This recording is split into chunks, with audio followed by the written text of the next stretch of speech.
दोस्तों अभी आप जिस राजकुमारी को लोहे की पैंटी पहनी हुई देख रहे हो, इसका नाम राजकुमारी मरियम है। इसके पिता ने इसकी बेशकीमती खजाने को लूटने से बचाने के लिए इस तरीके का जुगाड़ किया है, क्योंकि इस देश के सेनापति से लेकर दूसरे पार्टियों के लोग भी राजकुमारी की लोहे की कच्ची उतारने के लिए तैयार रहते हैं। लेकिन आखिर में कौन उसकी लोहे की कच्ची उतार पाता है, वो तो आपको वीडियो के आखिर में ही पता चलेगा। तो कहानी की शुरुआत में हम कुछ सिपाहियों को कई सारे झोपड़ियों में आग लगाते हुए देखते हैं। इससे पूरे गाँव में हड़कंप मच जाती है और गाँव के सभी लोग वहाँ के महाराज को माँ बहन की गालियाँ देते हैं। आगे हम जंगल में MC स्टैन की तरह कुछ रैपर्स को देखते हैं, जो हमें इस मूवी की कहानी बताते हैं और कहते हैं कि इस देश का नाम इंग्लैंड है, जहाँ का राजा किंग रिचर्ड अभी वार के लिए देश से बाहर गए हुए हैं। और इसी मौके का फायदा उठाकर महाराज का छोटा भाई जोगेंद्र सत्ते पर बैठ गया है और वो और सेनापति मिलकर भोले भाले प्रजाओं के कंधे पर टैक्स के ऊपर टैक्स चढ़ा रहे हैं, जिससे दबकर प्रजाओं की आंतें बाहर आ रही है। लेकिन प्रिंस जोगेंद्र को एक आदमी रोक सकता है, जिसको जेरूसलम देश के सिपाहियों ने पकड़ लिया है। इसके बाद हम बब्बन बिल्लो नाम के एक आदमी को देखते हैं, जिसको जेरूसलम देश के एक जेल में लाया जाता है। वहाँ पर कैदियों के साथ जानवरों से भी बुरा बर्ताव किया जा रहा था। एक आदमी उसे जेल में स्वागत करता है और उसे जेल को दिखाने के लिए लेकर जाता है। वो उसे वहाँ पर बाकी सारे गुलामों को दिखाता है, जिनकी हालत बहुत खराब और दाढ़ी बहुत ज्यादा थी। बब्बन बिल्लो दाढ़ी को सेव करके आया था, इसलिए उसे नकली दाढ़ी लगा दिया जाता है। इसके बाद और एक दाढ़ी वाले आदमी उससे इंग्लैंड के महाराज किंग रिचर्ड के बारे में पूछते हैं कि वो कहाँ पर है, जिसमें बब्बन बिल्लो जब उसे कुछ भी नहीं बताता, तब वो बब्बन बिल्लो के रबर के जीभ को एक चमटी से पकड़कर खींचता है और फिर उसे आसनीज नाम के गुलाम के साथ बांध दिया जाता है। यहाँ पर दोनों को लोहे की जंजीर से बांधा गया था, लेकिन वो लोहे की जंजीर एक प्लास्टिक के पाइप से बंधा हुआ था, जिसको वो दोनों अपने पैरों से ही बड़ी ही आसानी से तोड़ देते हैं। आवाज सुनकर तब तक वहाँ पर सिक्योरिटी गार्ड आ पहुँचता है और उनसे पूछता है, ये किस चीज की आवाज थी? आसनीज कहता है, ये आवाज सरकार, ये आवाज तो इस बेचारे के दिल टूटने की आवाज थी।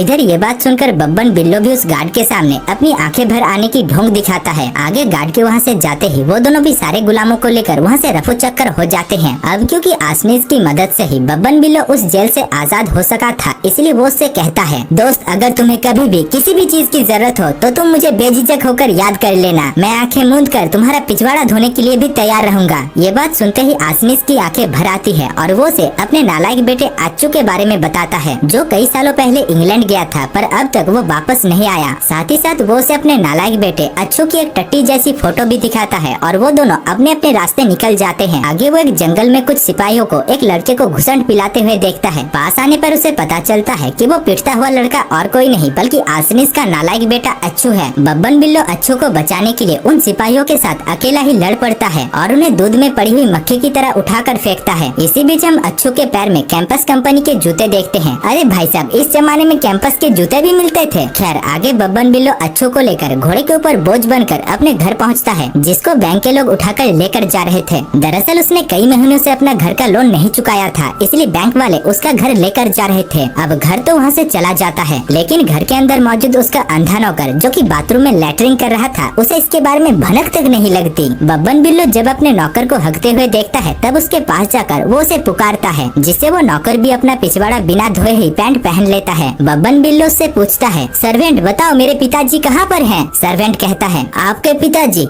पिताजी तो कब के चल बसे। सर्वेंट उसे उसके बाप का आखिरी निशानी देता है और कहता है, आपके पिताजी ने मरने से पहले कहा था कि इसके अंदर दुनिया के सबसे कीमती खजाने की चाबी है और उन्होंने आपको ये देने को कहा था। आगे हम किंग रिचर्ड की बेटी राजकुमारी मरियम को देखते हैं, जो गाना गाते गाते एक बाथटब में नहा रही थी। दरअसल महाराज ने उसकी बेशकीमती खजाने को लूटने से बचाने के लिए उसे बचपन में ही एक लोहे की पैंटी पहना दिया था, जिसकी चाबी मरियम जब छोटी थी तभी गुम हो गई थी। इसीलिए मरियम अपने सच्चे प्यार यानी उस आदमी के तलाश में थी, जो उसके लोहे की पैंटी और उसके दिल के दरवाजे को खोल सके। वहीं पर ही राजमहल में हम प्रिंस जॉन को देखते हैं, जिसके पास सेनापति आकर कहता है, महाराज मेरे पास एक खबर है। प्रिंस जॉन कहते हैं, क्या खबर, अच्छा या बुरा? जिसमें सेनापति कहता है, महाराज बुरा। अब बुरे खबर का नाम सुनते ही प्रिंस जॉन उसे उस बुरे खबर को अच्छी तरीके से कहने के लिए कहता है, ताकि बुरा खबर भी उसके मुंह से अच्छी तरीके से निकलकर अच्छा हो जाए। यह बुरा खबर को भी हंस कर दे रहा है, शर्म नहीं आती तुझे? आगे प्रिंस जॉन 250 साल पुरानी एक चुलबुली चुड़ैल के पास जाते हैं और उससे पूछते हैं कि वो कैसे बब्बन बिल्लो से बच सकता है। जिसमें वो 250 साल पुरानी चुलबुली चुड़ैल पहले तो एक पैन में अंडा फोड़कर उसमें सरसों का तेल डालकर ऑमलेट बनाती है और फिर महाराज को ऑमलेट खाने के लिए देकर कहती है कि वो उनकी मदद कर सकती है, लेकिन इसके बदले में महाराज को सेनापति के साथ उसका टाका भिड़ाना होगा, क्योंकि वो सेनापति से बहुत प्यार करती है। जो सुनकर महाराज कहते हैं, लेकिन सेनापति तुम जैसे क्रिएचर को नहीं अपनाएंगे, पर फिर भी मैं तुम्हारे साथ उसकी सेटिंग करवाने में मदद करूंगा। दूसरी तरफ हम बब्बन बिल्लो आचू और उसके अंधे नौकर को महल की तरफ आते हुए देखते हैं। रास्ते में एक छोटे से पुल के ऊपर उन्हें डॉन जवानी नाम का एक आदमी मिलता है जो उनसे कुछ पैसे टोल मांगता है और कहता है कि इस ब्रिज से गुजरने के लिए तुम्हें टोल टैक्स देना होगा। बब्बन बिल्लो उसे पैसे देने के लिए इनकार कर देता है और उन दोनों के बीच जंग छिड़ जाती है। वो दोनों जिस बरगद के पेड़ के लकड़ी से लड़ाई कर रहे थे वो लकड़ी टूट जाती है और छोटे छोटे लकड़ी से ही उन दोनों को अपना काम चलाना पड़ता है। इसी बीच बब्बन बिल्लो डॉन जवानी को मारकर एक छोटे से नाले में गिरा देता है। डॉन जवानी को नाले के पानी से बहुत डर लगता था, इसलिए वो कहता है, मुझे बचाओ प्लीज, मुझे कोई बचाओ, मैं पानी में डूब रही हूँ। जबकि उस नाले में ज्यादा से ज्यादा 20 लीटर ही पानी बह रहा था। खैर बब्बन बिल्लो उसकी जान बचाता है, इसीलिए वो उसे शुक्रिया कहकर उसके साथ दोस्ती कर लेता है। तभी वहाँ पर डॉन जवानी का लंगोटिया दोस्त स्कारलेट आ पहुँचता है, जिसकी हाथ बहुत तेज चलती थी और वो पल भर में ही चलती हुई तीर को हवा में ही मिक्सर ग्राइंडर की तरह धूल में बदल देता था। यहाँ पर सभी लोग बब्बन बिल्लो की मदद करने का फैसला करते हैं और महल की तरफ आने लगते हैं। दूसरी तरफ महल में पार्टी चल रही थी जिसमें राजकुमारी मैरियन भी मौजूद थी। इसी बीच वहाँ पर एक जंगली सुअर को कंधे में लाद कर बब्बन बिल्लो की एंट्री होती है। बब्बन बिल्लो सीधा आकर खाने की टेबल में उस जंगली सुअर को पटक देता है और कहता है कि मैं आपके और सेनापति के लिए तोहफे के रूप में इस सुअर को लेकर आया हूँ। जिसके बाद सेनापति और सभी सेना उसे घेर लेते हैं और बब्बन बिल्लो अकेला ही उन सभी के साथ लड़ पड़ता है और भर भर के अपनी बेइज्जती करवाता है। तब तक वहाँ पर बब्बन बिल्लो के साथी भी आ पहुँचते हैं, जिसमें बब्बन बिल्लो का वो अंधा नौकर भी मौजूद था। वो सभी राजा के सेना के ऊपर टूट पड़ते हैं और दूध पीते पीते उन्हें मार गिराते हैं। इसी बीच हम बब्बन बिल्लो के अंधे नौकर को देखते हैं जो एक खंबे को सिपाही समझकर उससे लड़ता जा रहा था। इसके बाद बब्बन बिल्लो राजकुमारी मरियन को एक फ्लाइंग किस देकर अपने साथियों को लेकर वहाँ से निकल लेता है। आगे रात को वो लोग गाँव के सभी पीड़ित लोगों को बुलाकर उन्हें उनका साथ देने के लिए कहता है। बब्बन बिल्लो यहाँ पर मोटिवेशन स्पीच देता है, जिससे सभी लोग मोटिवेट होने के बजाय सो जाते हैं। तब बाकी का काम अच्छू संभालता है और वो हिटलर की तरह ऐसे भाषण देता है जिससे सभी के अंदर जोश और जुनून भर जाता है। आगे उन सभी पीड़ित लोगों को टोपी, जैकेट, बनियान और तलवार से लेकर ब्रांडेड पैंट दिया जाता है। फिर उन सभी की ट्रेनिंग शुरू हो जाता है। इधर सेनापति भी बब्बन बिल्लो से लड़ने के लिए अपनी सेनाओं को तैयार कर रहा था। वो एक अंडरवर्ल्ड डॉन के पास जाकर बब्बन बिल्लो से लड़ने के लिए उससे मदद मांगता है, जिसमें वो अंडरवर्ल्ड डॉन कहता है, सेनापति कल तुम एक तीरंदाज कंपटीशन रखो जिसमें बब्बन बिल्लो जरूर आएगा। उसमें तुम बब्बन बिल्लो को हरा देना, जिससे प्रजा उसे धिक्कारने लगेंगे और तब मेरे आदमी उसे मार गिराएंगे। सेनापति भी डॉन की बात मानकर अगले ही दिन तीरंदाज कंपटीशन रखने का फैसला करता है। दूसरी तरफ राजकुमारी मरियन ये सब कुछ सुन लेती है और क्योंकि वो बब्बन बिल्लो से प्यार करने लगी थी, इसीलिए वो अपनी नौकरानी ब्रूमहिल्डा के साथ बब्बन बिल्लो को ये खबर देने के लिए जाती है। दूसरी तरफ हम बब्बन बिल्लो और उसके साथियों को देखते हैं जो जंगल के गहराइयों में रात के अंधेरे में उछल कूद कर रहे थे। तभी वहाँ पर राजकुमारी मरियन ब्रूमहिल्डा के साथ आ पहुँचती है। राजकुमारी को यहाँ पर घोड़े से बब्बन बिल्लो उतारता है और राजकुमारी मरियन बब्बन बिल्लो से कहती है कि सेनापति कल तुम्हें मारने के लिए षड्यंत्र रच रहा है, इसीलिए कल तुम भूलकर भी महल के आजू बाजू में मत मंडराना। इसके बाद बब्बन बिल्लो उसके लिए एक गाना गाता है और वहीं दूसरी तरफ पर्दे के पीछे से सभी लोग उन दोनों को मजे करते हुए देखकर मजे लेते हैं। इसी बीच वो लोग देखते हैं कि बब्बन बिल्लो का कुछ चीज खड़ा हो रहा था, जिसको देखकर वो सभी लोग तालियां बजाते हैं। लेकिन पर्दे के उतरते ही हम देखते हैं कि वो बस बब्बन बिल्लो का तलवार था। इसके बाद बब्बन बिल्लो उसकी चुम्मी लेने के लिए जाता है। तभी राजकुमारी मरियन उससे कहती है कि वो उसकी चुम्मी लेने के अलावा उसके साथ और कुछ भी नहीं कर सकता और वो उसी आदमी के साथ शादी करेगी जिसके पास उसके दिल की और उसके लोहे की पैंटी की चाबी होगी। तभी वहाँ पर राजकुमारी की नौकरानी ब्रूमहिल्डा आकर उसे अपने साथ लेकर जाती है। अगले दिन महल में तीरंदाज कंपटीशन शुरू होता है, जिसमें बब्बन बिल्लो और उसके सभी साथी भेष बदलकर आ पहुँचते हैं। जिसके बाद प्रिंस जॉन के दोनों कानों में भोपू बजाकर तीरंदाज कॉन्टेस्ट को शुरू किया जाता है। पहले राउंड में सभी लोग एक साथ तीर चलाते हैं और 2 लोग ही आगे के कंपटीशन में जाते हैं, जिसमें एक बुढ़ा था। यहाँ पर वो बुढ़ा पहले बहुत अच्छा निशाना लगाता है। तब हमें पता चलता है कि वो कोई बुढ़ा नहीं बल्कि बब्बन बिल्लो है। इसके बाद वो दूसरा कंटेस्टेंट भी अपने तीर को चलाता है और वो बब्बन बिल्लो से भी अच्छा निशाना लगाता है, जिससे सभी लोग उसकी जय जयकार करके उसे गोदी में उठा लेते हैं। बब्बन बिल्लो तब मूवी की स्क्रिप्ट को पढ़ता है और तब उसे पता चलता है कि स्क्रिप्ट में तो लिखा हुआ है कि उसे और एक मौका मिलना चाहिए था। इधर प्रिंस जॉन और सेनापति भी स्क्रिप्ट को अच्छी तरीके से पढ़ते हैं और उन्हें भी पता चलता है कि स्क्रिप्ट के हिसाब से बब्बन बिल्लो को और एक मौका मिलेगा। इस पर बब्बन बिल्लो जब तीर को चलाता है तभी वो दूसरा कंटेस्टेंट उसे खोचा मारता है, जिससे उसका बेचूक निशाना ऊपर की दिशा में जाने लगता है। हम देखते हैं कि उसका तीर आगे जाकर यूटर्न लेकर दर्शकों के बीच से होकर बोर्ड में जाकर लगता है और इस तरीके से वो इस मुकाबले को बड़ी ही आसानी से जीत जाता है। अब जीतने पर उसे इनाम देने के बजाय सेनापति उसे पकड़ लेता है और महाराज उसे फांसी देने का सजा सुनाते हैं। राजकुमारी मरियन बब्बन बिल्लो से प्यार करने लगी थी, इसीलिए वो किंग जॉन से कहती है कि वो जैसे बब्बन बिल्लो को छोड़ दे और इसके बदले में वो उसके साथ शादी करने के लिए तैयार है।